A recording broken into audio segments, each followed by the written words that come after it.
This spreadsheet details 69 PDF files which contain in excess of 10,000 structural drawings, schedules and indexes for the World Trade Center Twin Towers in New York destroyed in September 2001. There are also some accompanying folders containing image files, and if you want to view those, if you click on those links and then scroll down and select the TIFF images that you would like to view. We do hope to produce a more in-depth detailed analysis of these drawings at a later date, but for the purposes of this video, what we'll do is we will select an area of the North Tower and then we'll go into the structural drawings and have a look at some of the details of the elements around that area.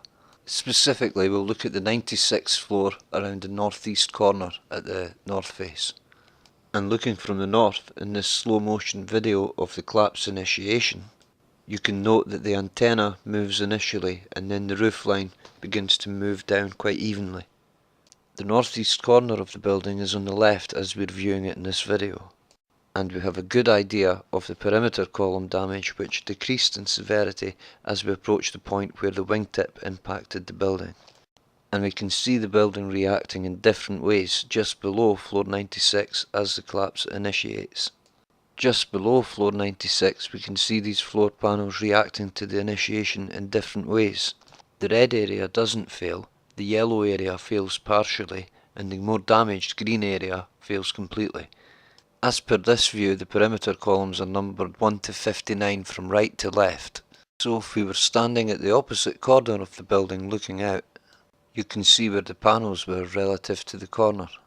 The 100 prefix in this case indicates the north face of the building. We'll take a closer look at the panels centred on column 151. We'll look at the floor truss at that area. We'll take a look at some of the reinforcement that was in the concrete, as well as looking at the concrete itself and the layout within the core. And we'll take a look at core column 508, which is highlighted there. So we'll start by looking at the exterior wall panel schedule in book 4. And we can see that our panel is made up of 3 type 122 columns with upper and lower connections of type 411 and 421. We have a 1411 seat type in the centre with a 5210 type either side. The spandrel plate is 45 KSI with type 102 connections. And if we go to our column schedule and look up type 122 columns, you can see that the main plates are 3/8 of an inch and plates 2 and 3 are 1/4 inch. It's interesting to note that plate 1 for these columns is just under 3 inches, typically around about floor 9, and they're generally more substantial than many people had realised. Here we can see the general dimensions of the panel. We can then go to the splice schedule and look at the upper and lower connections, which would be 411 and 421, and we can look at how those connections are applied here, and our one would be at the bottom left with the 4 bolts. And we could do a similar thing with the spandrel connections and look through them. And likewise with the connections for the seats, you can see the 5210 connection here. Moving inside to the open office area, we can see from this general panel layout diagram that the area we're interested in is around F1, E1, D1 in the top right. And we can go to book 7 and begin to look at those panels, and this is panel F1. We can see that the panel runs from column 159 down to 155, which it shares with panel E1. This runs from column 155 down to column 149, which it shares with the next panel. And we have 2 C32 T3 trusses at column 151. Panel D1, shown here, runs down to column 143. These drawings contain all the details of the main trusses, the bridging trusses, the connections and the deck support angles. And here is some detail for the C32 T3 truss, which is at column 151. We don't have time here to go into them, but there's over a dozen additional drawings just for this truss in book 7. These connections here are typical of how the long span trusses where they weren't opposite a seated connection. So that would be all the trusses on panels with prefix letter F, and most of those on panels with prefix letter E. Our particular perimeter column 151, although not directly opposite the core, is still directly opposite the core perimeter truss and frames into that as shown. Book 18 contains details of the anchor straps, and these existed not just right around the perimeter of the building but also within the core, as you can see here. Although there would have been anchor straps all the way around the perimeter at floor 96, you can see here that there weren't the need for many in the core, there being less need for openings for elevators and stairwells at that level. And wherever you find anchor straps, you will also find shear studs. And as well as vertical shear studs, you can also see horizontal shear studs around the perimeter here, and there's also a lot of them around the core perimeter area.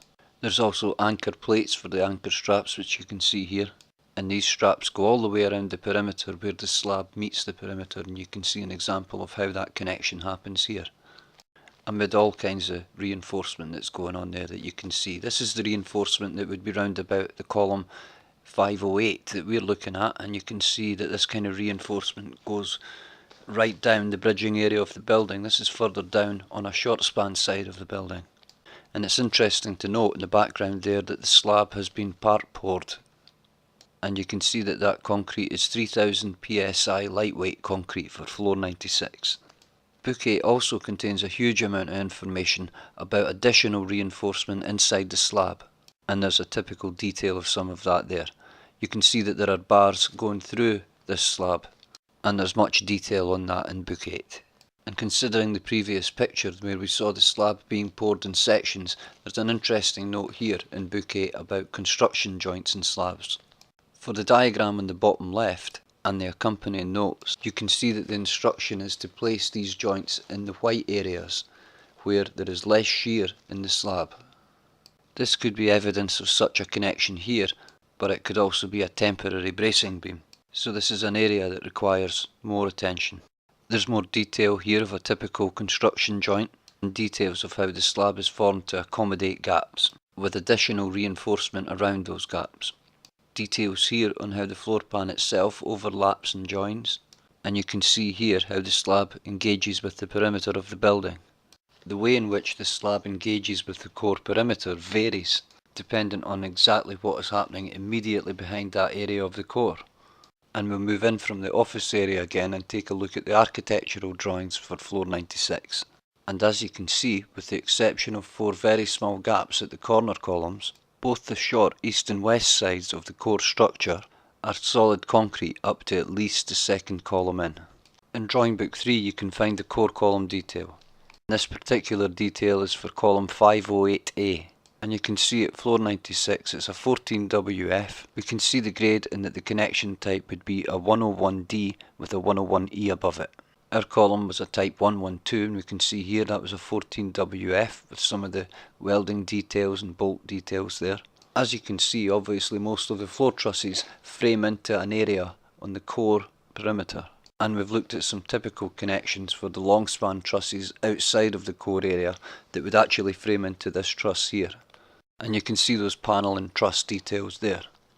However, the vast majority of these floor trusses frame into an area that directly is opposite the core, and that's achieved by way of a truss that runs outside the perimeter of the core.